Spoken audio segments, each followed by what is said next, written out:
నమస్కారం. సిసి న్యూస్కు స్వాగతం. నా పేరు రహీం. ముందుగా హెడ్లైన్స్. ఘనంగా ఎన్టీఆర్ 101వ జయంతి వేడుకలు, నివాళులర్పించిన పార్టీ శ్రేణులు. పల్నాడు జిల్లాలో కొత్త రకం జబ్బు, అప్రమత్తంగా ఉండాలన్న జీజీహెచ్ వైద్యులు. ఎన్నికల కౌంటింగ్ కేంద్రాన్ని పరిశీలించిన రాష్ట్ర డీజీపీ కౌంటింగ్ పూర్తయ్యే వరకు అప్రమత్తంగా ఉండాలని అధికారులకు ఆదేశం. పనిచేయని ఏటీఎంలు, అవస్థలు పడుతున్న ప్రజలు. ఎన్నికల కౌంటింగ్ రోజు గొడవలు చేస్తే రౌడీ షీట్ ఓపెన్ చేస్తాం, హెచ్చరికలు జారీ చేసిన రూరల్ సిఐ శ్రీనివాసరెడ్డి. విశ్వవిఖ్యాత నట సార్వభౌమ పద్మశ్రీ డాక్టర్ నందమూరి తారక రామారావు 101వ జయంతి వేడుకలు చిలకలూరిపేట పట్టణంలో తెలుగుదేశం పార్టీ కార్యాలయంలో ఆ పార్టీ శ్రేణులు మంగళవారం ఘనంగా నిర్వహించారు. ఈ సందర్భంగా పార్టీ నాయకులు మాట్లాడుతూ, కృష్ణా జిల్లాలోని ఓ పల్లెటూరు నుంచి రైతు బిడ్డగా పయనం సాగించి సినీ రాజకీయ రంగాల్లో చెరగని సంతకంగా మారిన యుగ పురుషుడు ఎన్టీఆర్ అని కొనియాడారు. సినిమాల్లో తన ముద్ర ఎంత బలంగా వేశారో రాజకీయాల్లోనూ అలాగే ఎదిగారని తెలిపారు. తెలుగుదేశం పార్టీని స్థాపించి అధికారంలోకి వచ్చాక బడుగు బలహీన వర్గాలకు రిజర్వేషన్లు కల్పించి అప్పటి వరకు రాజ్యాధికారానికి దూరంగా ఉన్న కులాలకు రాజ్యాధికారంలో భాగస్వామ్యం కల్పించారని అన్నారు. సమాజమే దేవాలయం, ప్రజలే దేవుళ్ళంటూ తెలుగు రాజకీయ రంగంలో తనదైన ముద్ర వేసిన ప్రజానేత ఎన్టీఆర్ అని కొనియాడారు. ఈ కార్యక్రమంలో తెలుగుదేశం పార్టీ నియోజకవర్గ సమన్వయకర్త సదాశివరావు, రాష్ట్ర కార్యదర్శి ఎనగంటి జగదీష్ బాబు, షేక్ కరీముల్లా, అనుబంధ సంఘాల రాష్ట్ర కార్యదర్శులు షేక్ జరీనా సుల్తానా, నాగపూర్ణ చంద్రరావు, జిల్లా ఉపాధ్యక్షులు అబ్దుల్ కుమీర్, నియోజకవర్గ ఎస్సీసీఎల్ అధ్యక్షులు కొండా వీరయ్య, పట్టణ కార్యదర్శి మర్దుమల్ రవి, నియోజకవర్గ మహిళా అధ్యక్ష కార్యదర్శులు రమాదేవి, పోపూర్ లక్ష్మి, పట్టణ ఎస్సీసీఎల్ అధ్యక్ష కార్యదర్శులు అడపారాజు, మాణిక్యారావు, మాజీ marketing yard chairman Thella Subbarao, SS Subhani, cluster incharge Janga Vinayakarao, party నాయకులు మారెళ్ళ అప్పారావు, జమాల్ బాషా, కార్యకర్తలు పాల్గొన్నారు.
సార్వత్రిక ఎన్నికలకు సంబంధించి కౌంటింగ్ జరిగే రోజు ఎవరైనా గొడవలు చేస్తే వారిపై రౌడీ షీట్ తెరుస్తామని చిలకలూరిపేట రూరల్ సిఐ శ్రీనివాసరెడ్డి హెచ్చరించారు. మండల పరిధిలోని ఎడవల్లి, పోతవరం గ్రామాల్లో పర్యటించిన పోలీసులు స్థానికులతో సమావేశం నిర్వహించారు.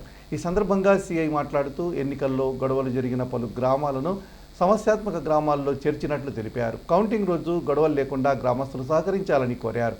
ఈ కార్యక్రమంలో ఎస్ఐలు రవికృష్ణ, బాలకృష్ణ, పోలీస్ సిబ్బంది పాల్గొన్నారు.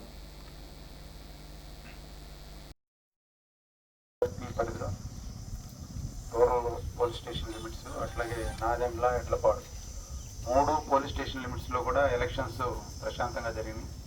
ఎక్కడ కూడా గొడవలు జరగటం కానీ కేసులు ఎక్కువ రిజిస్టర్ చేయటం కూడా లేదు. ఒక కావూరులో చిన్న ఇన్సిడెంట్ అయింది, దాని కేసులు రిజిస్టర్ చేసాం, 2 కేసులు రిజిస్టర్ చేసాం. కేసులు రిజిస్టర్ చేయడం వల్ల వాళ్ళందరూ కూడా ఇబ్బంది పడుతున్నారు. వాళ్ళు ఒక 15 మంది, వీళ్ళు ఒక 15 మంది పోలీస్ స్టేషన్ చుట్టూ తిరగాల, బైండ్ ఓవర్లు చేయాలా, ఎంఆర్ఓ గారి దగ్గర ప్రొడ్యూస్ చేయాలా. వాళ్ళందరూ ఎక్కడెక్కడి నుంచి హైదరాబాద్ నుంచి వచ్చిన వాళ్ళు కూడా కేసుల్లో ఉన్నారు, ఎస్సీ ఎస్టీ కేసులు. ఈ ప్రశాంతంగా జరిగిపోయింది.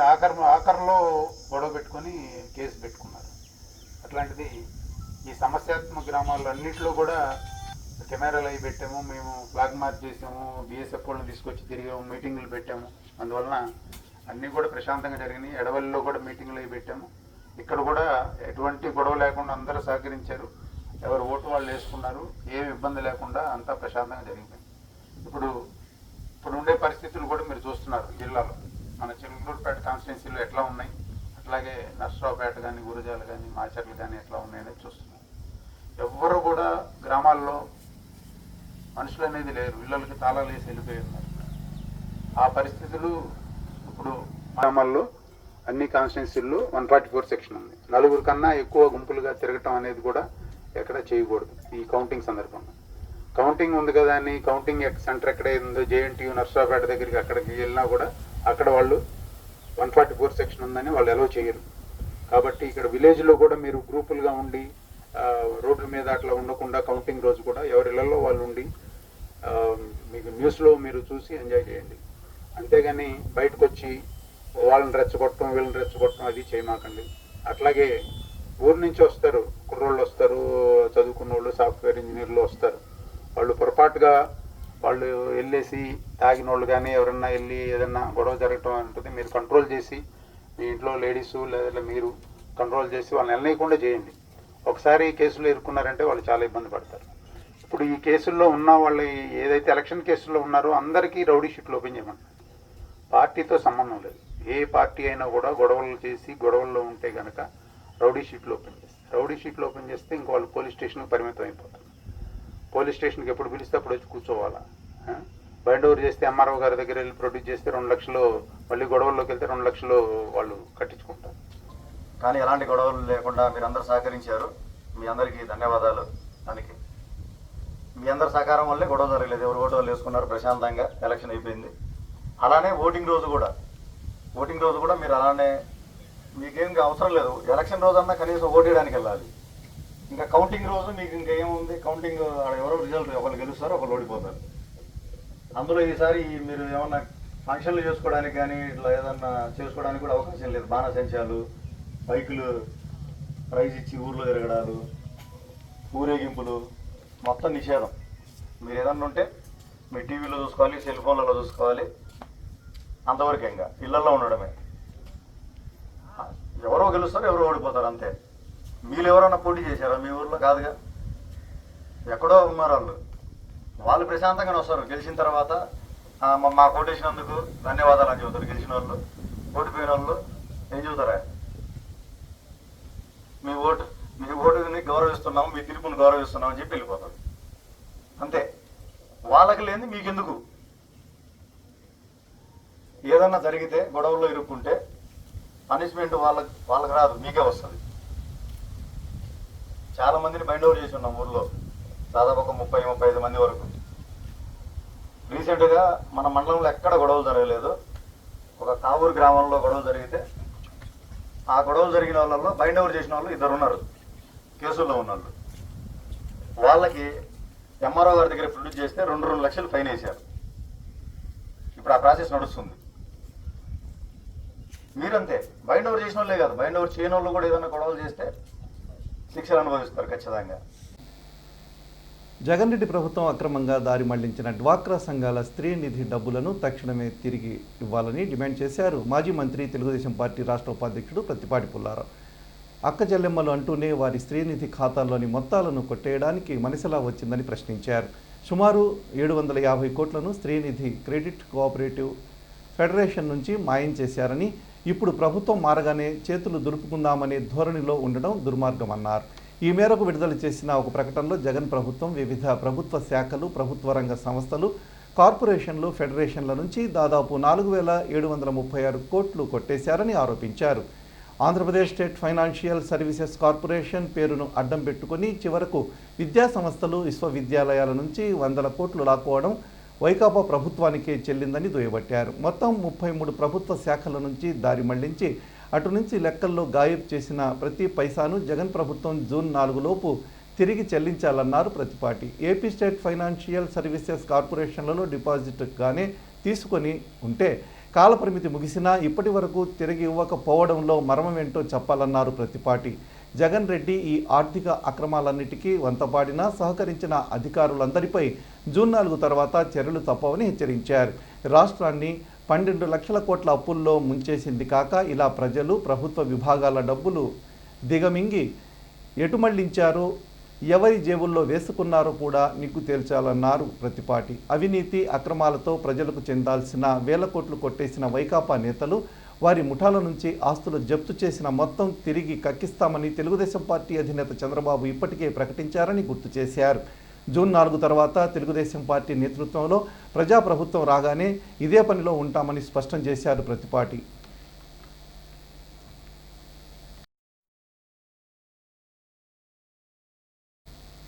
ఏపీలో తొలిసారిగా కొత్త రకం రక్తహీనత జబ్బు పంజాబ్ హిమోగ్లోబిన్ డి గుర్తించామని గుంటూరు జీజీహెచ్ పర్యవేక్షకుడు కిరణ్ కుమార్ తెలిపారు.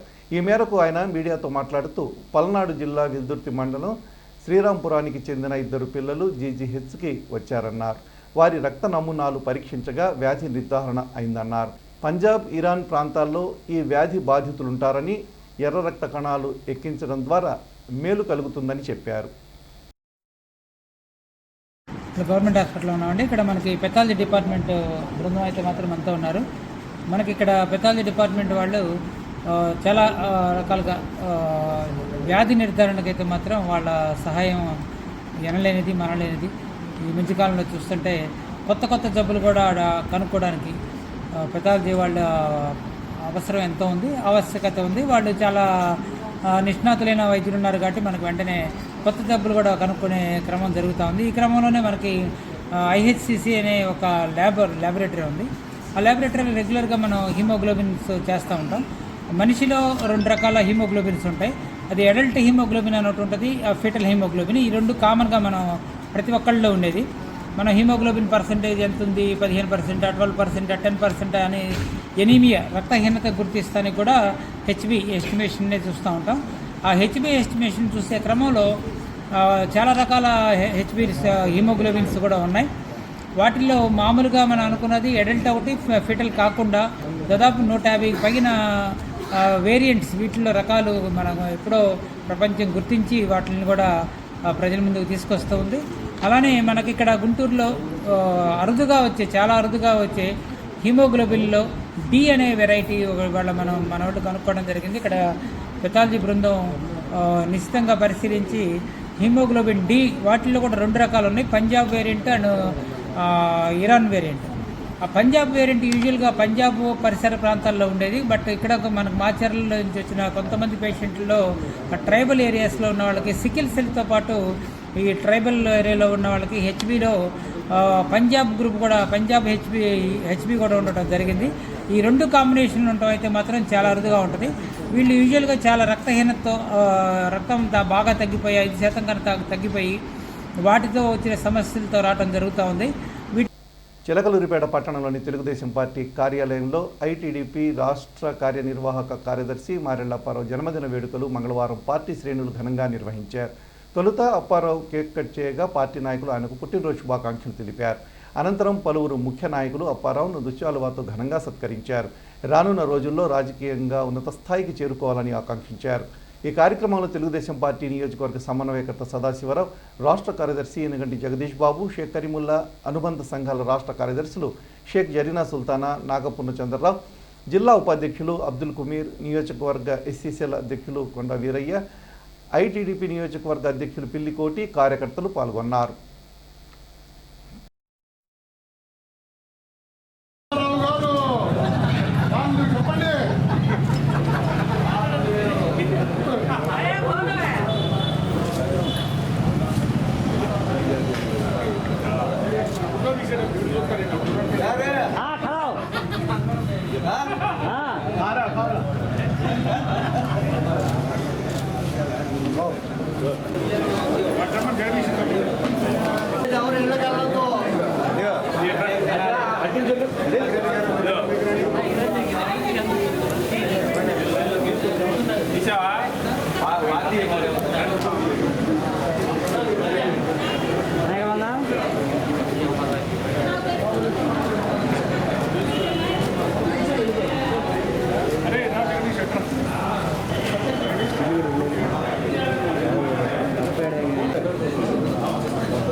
పల్నాడు జిల్లాలో శాంతి భద్రతలు అదుపులోనే ఉన్నాయని రాష్ట్ర ప్రధాన ఎన్నికల అధికారి ముఖేష్ కుమార్ మీనా అన్నారు.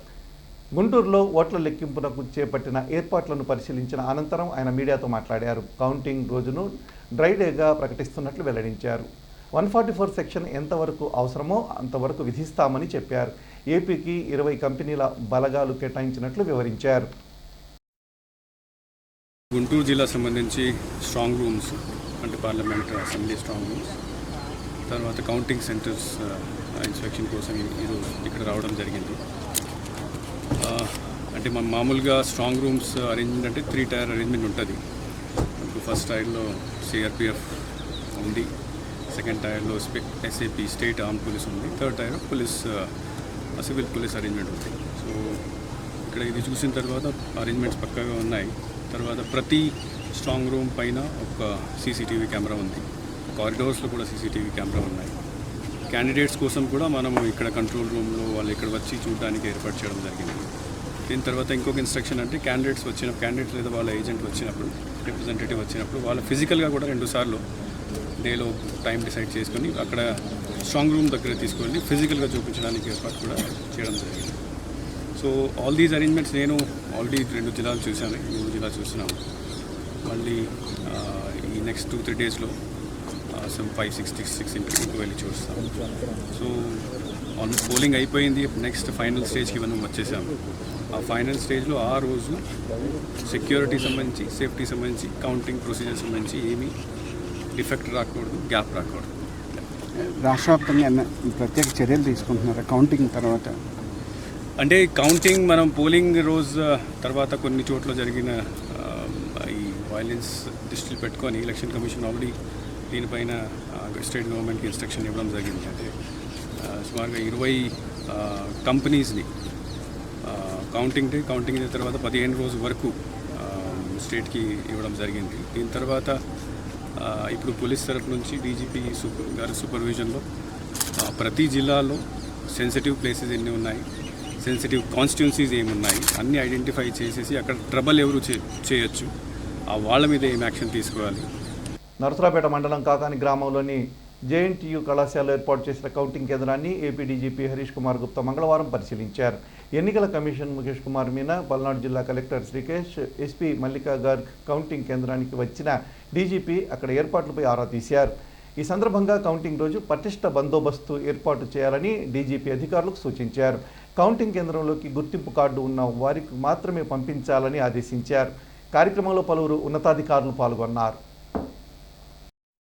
One extra hall we have taken for the parliamentary constituency postal ballot. So total 15 counting halls are there in the premises. Next. So this is the overall diagram, sir, and myself and SP along with our teams, we are planning the bandobast and all, sir. This total area, there will be 7 openings for the 7 constituency areas. Exact gangways will be prepared for the counting staff where to go, counting agents where to go, signage boards and everything we will put up. And the details of the tier 1, 2, 3 district as one of the most critical districts along with some 2-3 more districts, and forces were also provided, 100% broadcasting was also done. So to a large extent I would say, and I would appreciate the officers also, that to a large extent we were able to control situation on the poll day. There were incidents, some incidents were there, 7 polling stations damage to the machine happened, but I was on that day also, I was in touch with the SP, I was in touch with the RO here, Shyam Prasad, and I was in touch with the collector also. And in all these polling stations, situation was brought under control. We can create many situations. Between 1st and 4th and 5th also, we have to be really careful about what is happening in social media. Of late, people have been threatening, putting threatening comments. We have registered some cases also. We sent him for remand. But that was not acceptable. It's okay. Yeah. When you have arrested, we have to send a very clear message. Be very careful about what is happening. Rumor mongering, the social media, Immediately gets threatening and all that, revenge and all those words. So it doesn't, that's a signal that that village or that particular area may be Some problem. Yeah. So the mobile phones of candidates. Chilakaluripet పట్టణంలోని నరసరావుపేట సెంటర్లో ఉన్న state bank of India బిల్డింగ్లో ఏర్పాటు చేసిన ATM cash deposit మిషన్లు పనిచేయకపోవడం వలన bank ఖాతాదారులు అసౌకర్యానికి గురవుతున్నారు. సంబంధిత అధికారులు వెంటనే స్పందించి నూతన ఏటీఎం మిషన్లు ఏర్పాటు చేయడం లేదా ఉన్న వాటికి మరమ్మతులు చేసి ఖాతాదారులకు అందుబాటులోకి తీసుకురావాలని కోరుతున్నారు. అయితే బ్యాంకు ఖాతాదారులు నగదు చెల్లింపుల్లో జాప్యం జరిగితే అదనపు ఛార్జీలు వసూలు చేసే బ్యాంకులు సేవలు అందించడంలో వైఫల్యం చెందితే ఎవరు బాధ్యత వహిస్తారని ప్రజలు ప్రశ్నిస్తున్నారు. చాలా ఏటీఎం సెంటర్లలో ఏటీఎం మిషన్లు పనిచేయకపోవడం, ఆయా సెంటర్లలో ఉన్న ఎయిర్ కండిషనర్స్ పనిచేయకపోవడం పరిపాటిగా మారిందని, సేవలకు నగదు వసూలు చేసే అధికారులు ఖాతాదారుల ఇబ్బందులు గుర్తించి పట్టించుకోకపోవడం దురదృష్టకరమని అన్నారు. అధికారులు ఇప్పటికైనా స్పందించి సమస్యలను పరిష్కరించాలని ప్రజలు కోరుతున్నారు. వేసవి విజ్ఞాన శిబిరాల్లో భాగంగా చిలకలూరిపేట పట్టణంలోని శాఖ గ్రంథాలయంలో మంగళవారం పుస్తక పఠనం, చదరంగం, క్లాసికల్ డ్యాన్స్ తదితర కార్యక్రమాలు నిర్వహించారు. ఈ సందర్భంగా గ్రంథాలయాధికారి నాగూర్ మీలావరి మాట్లాడుతూ గ్రంథాలయంలో నిర్వహించే వేసవి విజ్ఞాన శిబిరాలను విద్యార్థులు సద్వినియోగం చేసుకోవాలని కోరారు. విద్యార్థులు గ్రంథాలయాలను సందర్శించే విధంగా తల్లిదండ్రులు, ఉపాధ్యాయులు ప్రోత్సహించాలని ఆయన కోరారు. ఈ కార్యక్రమంలో పలువురు పట్టణ ప్రముఖులు పాల్గొన్నారు.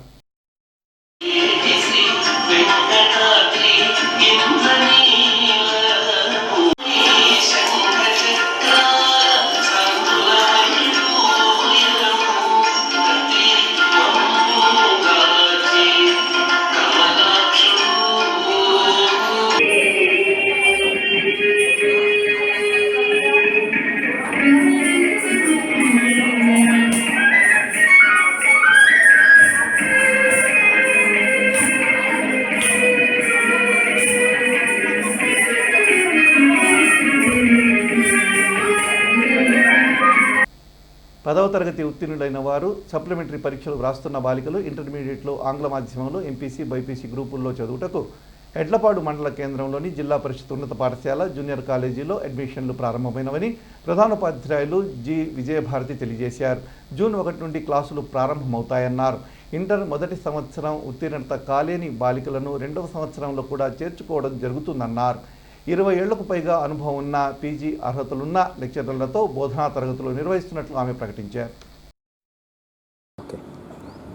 ఎడ్లపాడు పరిసర గ్రామాల్లోని బాలికల 10వ తరగతి పాస్ అయిన బాలికలందరికీ విజ్ఞప్తి. మరి ఈ ఎడ్లపాడు జిల్లా పరిషత్ హై స్కూల్ ప్లస్గా పోయిన సంవత్సరం ఇంటర్ ఫస్ట్ ఇయర్ తరగతులు ఎంపీసీ, బైపీసీల్లో జరిగినాయి. మరి ఈ సంవత్సరం ఇంటర్ సెకండ్ ఇయర్ కూడా క్లాసులు జరుగుతాయి. ఎంపీసీ, బైపీసీ గ్రూపుల్లో ఇంగ్లీష్ మీడియంలో బోధన జరుగుతుంది. మరి ప్రత్యేకంగా ప్రయోగాలు అవి చేయడానికి కూడా మనకి మెటీరియల్, ల్యాబ్ మెటీరియల్ వచ్చిన్నది.